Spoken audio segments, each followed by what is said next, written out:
Sa good vibes, good news para sa mga pet lovers, mayaras ang isa ka pet park na nagbukas sa isa ka mall sa Bacolod. May report si Romeo Subaldo.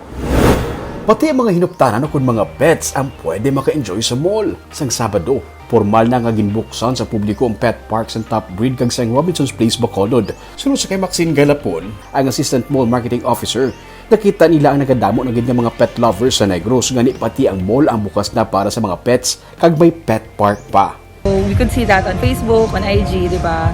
Mga Instagram materials, Facebook groups, we could see a lot of pet owners nga ga-create sa mga groups. Ginahaylo ang pet lovers nga iparehistro ang ido o kunkuring sa Happy Pets Club para makuhaan sang ID kag maka-enjoy sa pet park. To be a member, you just need to bring the photo of your pets and photocopy of the owner's ID and vaccination card. So that's simple. And Basta may ID kag naka-diaper lang ang pet, pwede makalibot sa mall. Sang amuman nga adlaw, gipatigayon ng Pet Adoption Day sang Potion Project para ihaylo ang publiko nga mag-adopt sang ido nga mga na-rescue.